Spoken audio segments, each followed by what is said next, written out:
Welcome to Five Fires YouTube. Today we're going to be firing up over here at Disneyland for some updates and some rainy time fun. Not only follow me on Instagram, you can follow me on Instagram at the Calibet. Please subscribe, hit the like button, fire it up. I'm the main host, Monto. Let's do this. It's a very, very rainy day out here at Disneyland. It actually stopped sprinkling for a little bit, but I'm prepared today. Thankfully, I had an umbrella in my car. We're here with Ste D.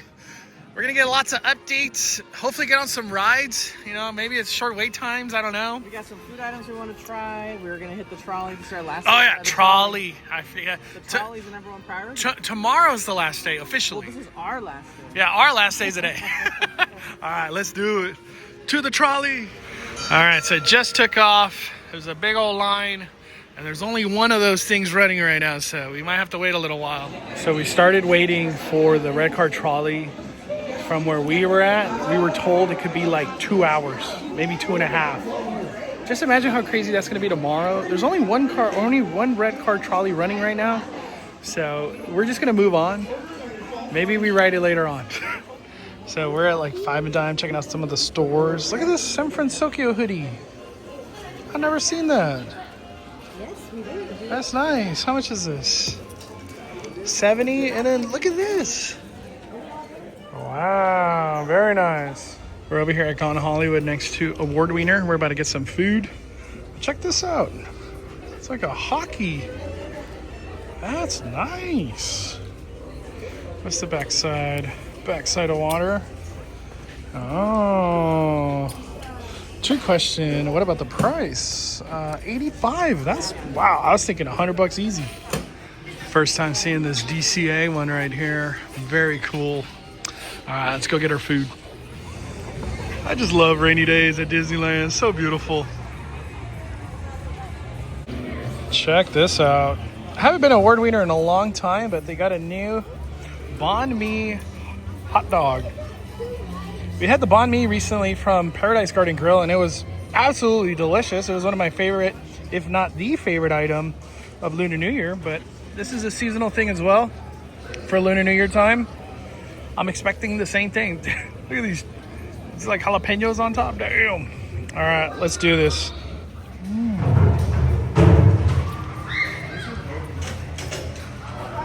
Wow. That aioli sauce, whatever it is really good. Explosion of flavor. That's the best way to describe that. Looks it's really, good. really hard to pinpoint what I'm eating, but as a hot dog, this is delicious. It's kind of funny because, like, you know, I get a hot dog and I put all these mustard and ketchup, a bunch of stuff on it. This, as is perfect. Let me go one more bite.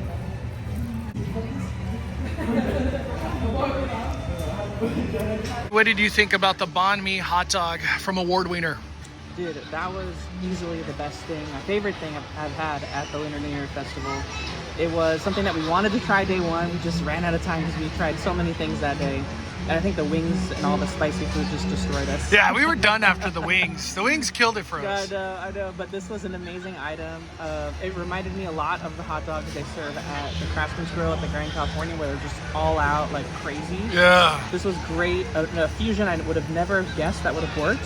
I would have said no to a Banh Mi hot dog. I know. Like somebody creative was like, I want to do that. I'm like, no. Doesn't I sound like loved a good idea. I loved it. 10 out of 10. 5 out of 5. We're going to give this another try, but from the Hyperion area.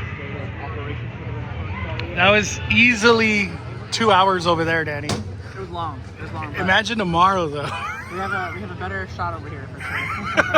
We don't have to just have one trolley out. That's why. Yeah, I believe this happy place. Disneyland proudly presents our spectacular festival pageant of nighttime magic and imaginations and thousands of sparkling lights and electro-syntho-magnetic musical sounds. The Main Street Electrical Parade.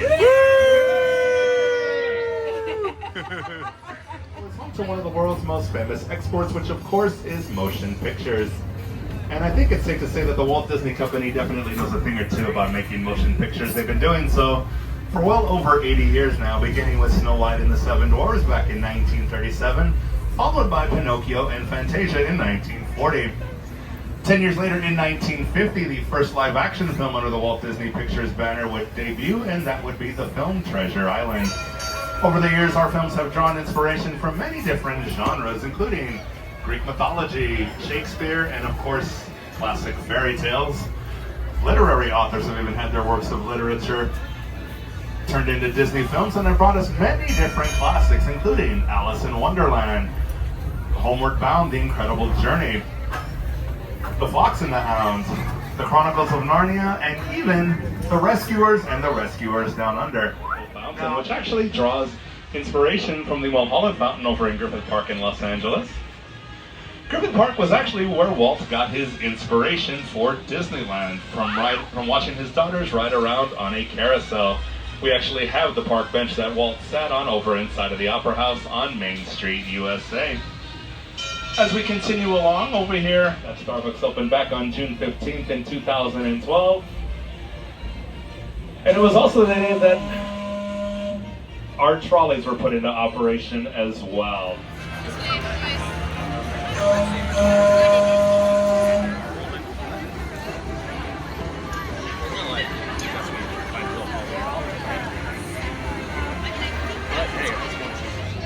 That was so awesome to be able to do the red car trolley one more time. So sad it's gone, but at the same time, Avenger Campus! For Avengers Campus expansion over here, there's been pictures of dirt. You know, I asked around, why is there dirt over there already? I haven't seen any heavy machinery, you know, as far as I could tell. But I've heard that the dirt has been transported here. But hopefully, you know, the red car trolley going down tomorrow forever. This just becomes a whole full-on construction site. That's what we want.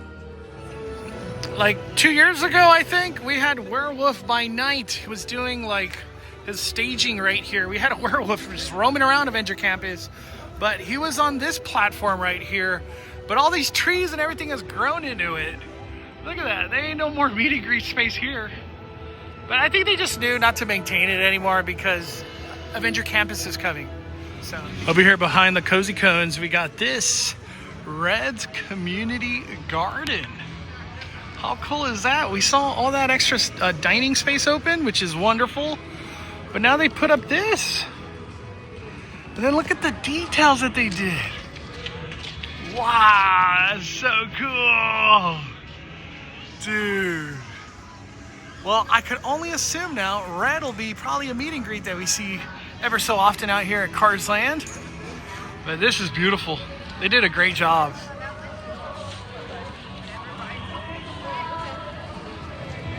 That is so cool of Disneyland.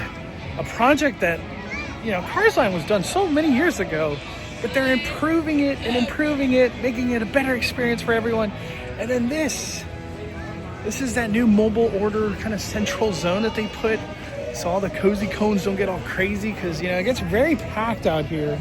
All of these get very packed, and it's just a lot of disorganization, but now, boom, they're just putting it all here. I like, too, that they got this menu now. Key lime pie churro, jalapeno mac and cheese, traffic lime margarita, a root beer float. That sounds good. A Paloma. Heard lots of good things about the Paloma, but this is nice. And they got 2 registers. So one thing I really like about it is that they really tried to like stay on theme for both the things that they added, but more specifically for this. This is like, you know, you're pulling into a drive-in or a drive-through. You got your menu with your speaker box on the bottom. So they definitely kept it in theme. I didn't even notice that. Yeah, they got the call button on it. Just like when you go to like an old Sonic drive-in, you're going to push that button to order your food. Good chow. There he is. That's true about the on theme. I didn't notice that. They added a little bit of an addition here, right? But it's still on theme. It's cool. Dude, phenomenal job. So we just ordered the key lime churro from Churro Cone. Literally 1 minute. 1 minute, Danny. Now we just pick it up. Look at that. Classic churro with some key lime topping. And it's rolled in graham cracker dust. Just like a pie crust. So we just got our first experience. We finally sat down. We're like, all right, we're going to eat the churro. Guess what happens? There's like lines There's like lines right here. And Bird just pooped on our churro. So I'm gonna hopefully kindly ask for another one. But that's what you get. Watch out over here at Red's Garden, Red's Community Garden. You might get pooped on. Look, we're just the line of fire right here. We got blessed by the birds, Daddy. Yeah, keep it away from this area. So you sit right here in Red's Garden, any of these seats. Be aware, man. These birds might be right here and just plop your food. So shout out to the cast members for replacing it. Thank you so much over here at the Cozy Cones. No, we're all gonna go. Were you not expecting the lime? You know, I've eaten so many weird ass churros at Disneyland. Nothing beats just a plain churro. Can you taste the graham cracker? No. No? This is just getting too fancy for no reason. As a key lime pie churro, one fire, do not recommend. Just the churro by itself would probably be delicious, but this is just ridiculous. I just do not recommend. Do not recommend. Uh-oh. One fire right here. One fire. That's insane. All right, Danny. All right, here we go.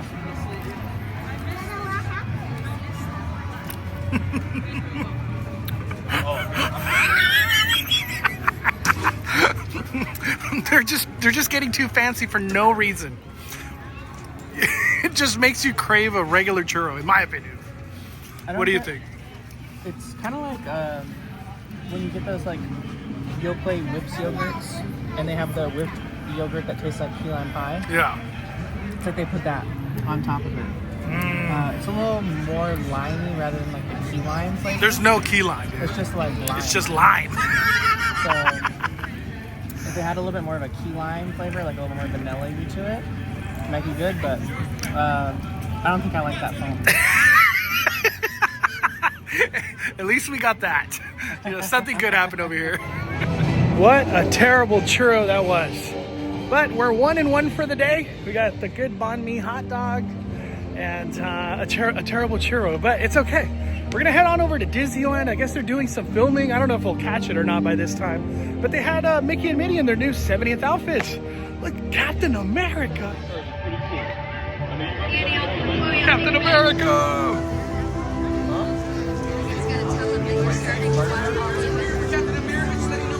Any lines, you kind of go right up to it if you like. Just okay. Thank you guys. We got some new merch that has arrived over here at Avenger Campus. I like that it has Mission Breakout, Web Slingers, everything on there. And then these new sweaters too. Something on the back? Nothing. All right, that's cool. What about this one? And then the front? Oh. Soon we'll say Infinity Defense. All right, that's it for DCA. We're heading over to Disneyland.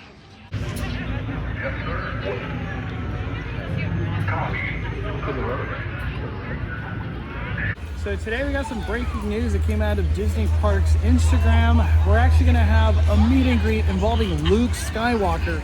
It seems to be the version of Luke Skywalker from the Disney Plus shows that we've seen in the last couple of years. But just the fact to have Luke Skywalker finally in Galaxy's Edge, that's a huge deal. There's been a lot of chitter chatter about timelines and how Disney's pretty much given up on a timeline. A long time ago, we've had Fennec Shan, Boba Fett, Mandalorian, and Grogu have been in here. But I hope Luke Skywalker kind of paves the way of anybody could just be in Galaxy's Edge. Darth Maul, Darth Vader, anybody. Dude. I hope it just kind of goes that route where Disneyland just has the freedom to do anything Star Wars related in here instead of having to stick Darth Vader in some random dark corner over there in Tomorrowland. So I'm excited. Luke Skywalker, especially like this is like a very powerful version of Luke Skywalker. It's going to be very cool.